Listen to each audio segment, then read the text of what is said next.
Wow, what a chicken pasta! கையிடுங்க.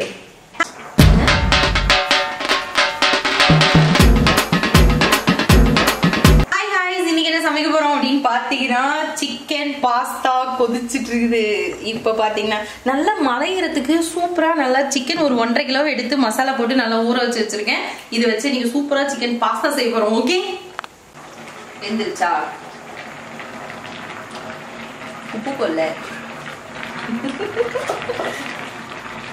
கொஞ்சமா உப்பு சேர்த்துக்கலாம். ஏன்னா வேக வைக்கிறதுலேயே உப்பு போட்டாங்களா.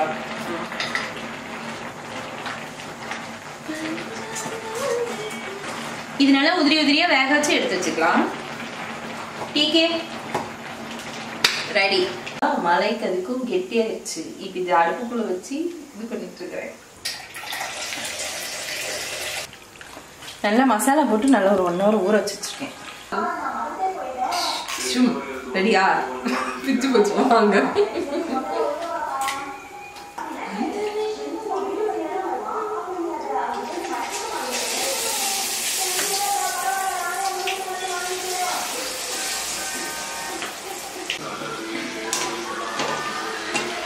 சில்லி வெந்து கொண்டிருக்கிறது. இங்கே சுமாராக டேஸ்ட் பார்ப்போமாங்க. சக்கரை 65 விட்டுதாங்க எழுதணும். வீட்டில் செஞ்சோம்னா வேற லெவல். எல்லாரும் நானே செஞ்சுவேன்.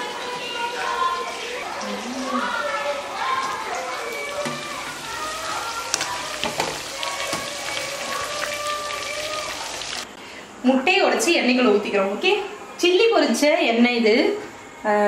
ஆக்சுவலி இதில் ஊற்றினா எண்ணெய் ஓர காஞ்சிருச்சு. அடுப்பு ஆஃப் பண்ணிடலாம். டன்.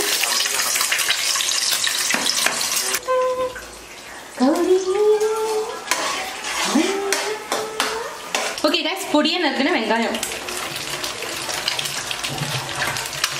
இது கூட கேரட், கொஞ்சமா பீன்ஸ், தேவையான அளவு சால்ட் ஆட் பண்ணிக்கலாம். செம்மையா இருக்க மாட்டேங்குதே. ஓகே, கொஞ்சமா கறி மசாலா. பாஸ்தா சைஸ் கிட்டத்தட்ட எவ்வளவு இருக்கும்? 4. கொஞ்சமா ரெட் சில்லி. இது கொஞ்சமா? ஆமா, நல்லா ஸ்பைசியா இருந்தா தான் நல்லா இருக்கும். சூப்பரா இருக்குல்ல, கலர்ஃபுல்லா இருக்குது, அழகா இருக்குது. கலருக்காக கொஞ்சமா காஷ்மீரி சில்லி. ஓகே. ஐயோ, இதுவும் கம்மியா? வாவ், வாட் டே, சூப்பரா இருக்குது. கலர் தானே வேணும், கெச்சப் ஊத்திக்கலாம். விடுங்க, ஊத்துவேன். அதையும் டோன்ட் வரி, பி ஹாப்பி. பாருங்க, நான் கிண்ணதுனாலதான் இவ்வளவு அழகா இருக்குது. இந்த கலருக்காகவே இப்பயே சாப்பிடலாம் போல தோணுது. இதுல வந்து டொமேட்டோ, தக்காளி நல்லா நெய்யா அரைச்சி வச்சிருக்கேன், இதை சேர்த்துக்கலாம். இது நல்லா பச்சை வாசம் போற அளவு கொஞ்சம் நேரம் வேகட்டும். ஐயோ, சூப்பாட்டா இருக்குது. ஓகே गाइस, இது வந்து பாத்தீங்கன்னா நல்லா சூப்பரா கொதிச்சு கொஞ்சம் அந்த தக்காளியோட பச்சை வாசம் போற வரைக்கும் வெந்து வரட்டும். ஆவி பறக்க நல்லா வெந்துருச்சு. இதுல வந்து பாஸ்தாவை நம்ம கொட்டி மிக்ஸ் பண்ணிக்கலாம்.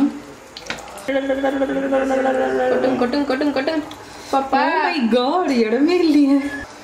பாத்தீங்களா, வந்துருச்சா? வாவ், பாருங்க. இதை போட்டு மிக்ஸ் பண்ணி கிண்டி எடுத்தோம்னா சிக்கன் பாஸ்தா ரெடி. பொறுமையா கிண்டலாம் வாங்க. சூப்பரா இருக்குல்ல.